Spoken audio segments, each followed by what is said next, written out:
Assalamualaikum warahmatullahi wabarakatuh. Alhamdulillah, bagaimana kabarnya teman-teman semua? Semoga selalu dalam keadaan sehat walafiat. Amin. Amin ya rabbal alamin. Bismillahirrahmanirrahim. Kami di sini dari kelompok 7 mata kuliah Asuransi dan Pegadaian, dosen pengampu Ibu Frida Amelia Pratiwi. Baik, kami di sini akan menjelaskan materi yang berjudul Perkembangan Pegadaian Syariah di Indonesia dan persamaan serta perbedaannya dengan pegadaian konvensional. Langsung saja, saya Lili Suharni, MPM 1804040059 sebagai pemateri 1 akan menjelaskan materi sub pertama, yaitu perkembangan pegadaian syariah di Indonesia.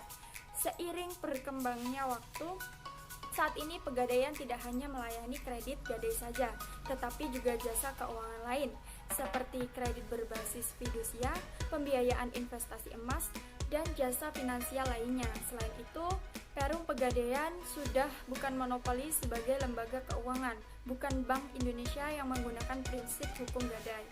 PT Pegadaian sebelumnya telah mengembangkan bisnis syariah guna memenuhi kebutuhan serta permintaan nasabah. Sepanjang tahun 2019, tercatat portofolio Pegadaian mencapai 50,1 triliun rupiah. Dari jumlah tersebut, Pegadaian Syariah memiliki porsi sebesar 18%. Direktur Produk Pegadaian Haryanto Widodo mengatakan, bisnis syariah kerap disambut positif oleh masyarakat.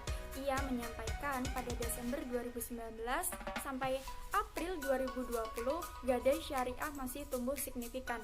Tercatat pertumbuhan gadai syariah yang mencapai 8,41%, sedangkan gadai konvensional hanya 7,58%. Untuk mencapai target tersebut, pihaknya akan melakukan beberapa strategi, seperti membuka outlet dengan operasional terbatas, menerapkan relaksasi dan restrukturisasi produk, serta meningkatkan peran agen pegadaian.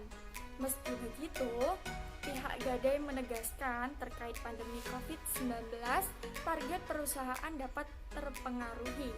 Namun hingga saat ini, pihak akan memaksimalkan kinerja serta menerapkan berbagai strategi yang telah ditetapkan.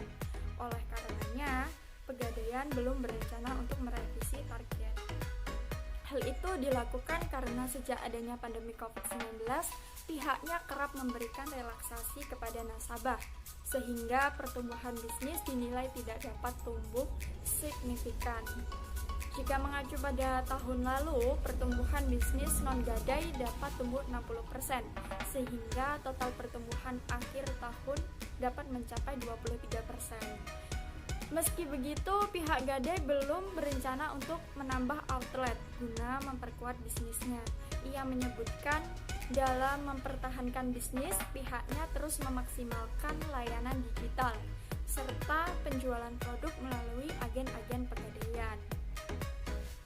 Kemudian asal tahu saja ya teman-teman semuanya, sebelumnya Pegadaian berencana untuk melakukan spin-off, sehingga pihaknya telah menghitung untung rugi. Hal itu dilakukan karena gadai syariah mampu berkembang dan memberikan kontribusi besar terhadap perusahaan. Namun pihaknya enggan terburu-buru melakukan spin-off karena hendak memperbesar pasar syariah. Sekian penjelasan materi terkait dengan perkembangan gadai syariah dari saya. Materi selanjutnya akan disampaikan oleh pemateri kedua. Terima kasih. Oke. Materi yang selanjutnya yaitu tentang persamaan pegadaian syariah dan konvensional. Apa sih pegadaian syariah dan konvensional? Pegadaian syariah adalah salah satu harta milik si peminjam sebagai jaminan atas pinjaman yang diterimanya sementara. Sedangkan pegadaian konvensional adalah suatu hak yang diperbolehkan seseorang yang mempunyai piutang atas barang bergerak. Maka dari itu, persamaan pegadaian syariah dan konvensional adalah sama-sama lembaga keuangan yang memberikan pinjaman kepada masyarakat atas dasar gadai.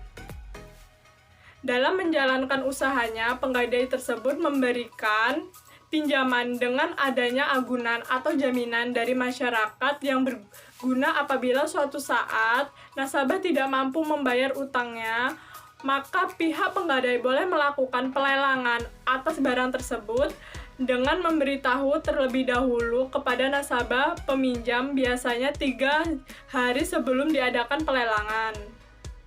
Pada prinsipnya, barang jaminan yang diberikan nasabah tersebut tidak boleh diambil manfaatnya, karena di sini penggadai hanya berkewajiban menjaga dan memelihara barang tersebut agar tetap utuh seperti sedia kala. Namun, boleh juga diambil manfaatnya apabila ada kesepakatan antara nasabah dengan pihak penggadai.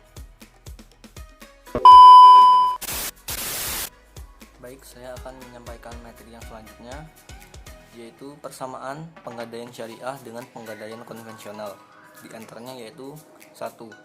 Hak gadai sama-sama berlaku atas pinjaman uang. 2. Keduanya mengharuskan akan adanya jaminan terhadap uang yang dipinjamkan. Lalu 3. Sama-sama tidak diizinkan untuk memanfaatkan barang gadaian. Tetapi apabila barang gadaian itu berupa barang yang bisa diambil manfaatnya, pihak penerima gadai boleh mengambil manfaatnya sepanjang tidak mengurangi nilai aslinya. Contohnya, bisa kuda yang dapat ditunggangi, atau mobil dan sepeda motor yang dapat dikendarai. Lalu 4. Biaya untuk perawatan barang gadai sama-sama ditanggung oleh pemberi gadai. Lalu yang terakhir, yang kelima, jika sudah jatuh tempo dan pihak yang menerima pinjaman tidak dapat mengembalikan atau membayar hutangnya, maka kedua jenis penggadaian ini sama-sama akan menjual agunan untuk menutup kerugian dan piutangnya. Baik, di sini saya akan menyambung materi yang selanjutnya. Materi selanjutnya ada perbedaan penggadaian syariah dan konvensional. Pengertian penggadaian syariah. Penggadaian syariah sendiri berasal dari prinsip Islam yang dikenal dengan sebutan rahan, yang berarti tetap atau lama. Yang selanjutnya ada sistem pembiayaan penggadaian syariah. Yang pertama, pembiayaan dilakukan oleh lembaga keuangan syariah dengan tujuan produktivitas.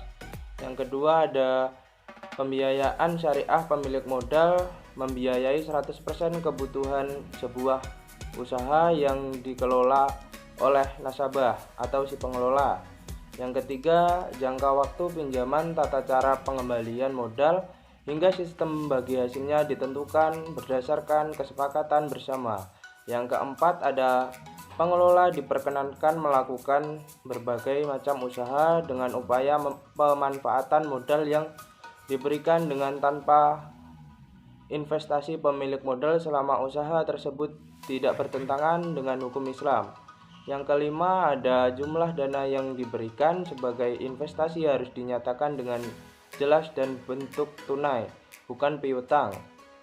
Yang keenam ada lembaga keuangan syariah sebagai pemilik modal menanggung semua keuangan kecuali pengelola melakukan kesalahan yang disengaja. Yang ketujuh ada kriteria terkait siapa yang memiliki kesepakatan untuk mengelola lembaga, prosedur pembiayaan dan maksimum bagi hasil diatur oleh lembaga keuangan syariah yang terkait, tapi tidak mengabaikan ketentuan dari Dewan Syariah. Yang terakhir ada biaya administrasi dan operasional ditanggung pengelola. Baik, di sini saya akan melanjutkan materi selanjutnya tentang penggadaian konvensional. Apa itu penggadaian konvensional?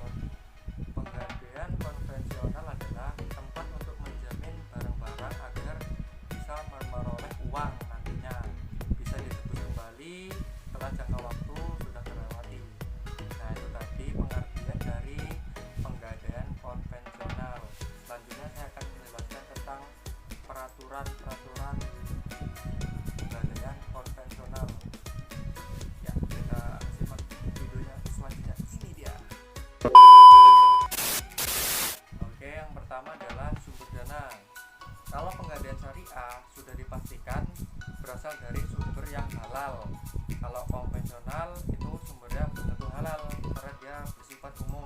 Kalau syariah kan sudah ada syariat agama Islam ya, seperti itu. Yang kedua adalah peraturan, yaitu penggadaian konvensional diatur dalam peraturan 103 tahun 2000. Namun jika penggadaian syariah itu 103 tahun 200, tetapi diatur hukum Islam juga.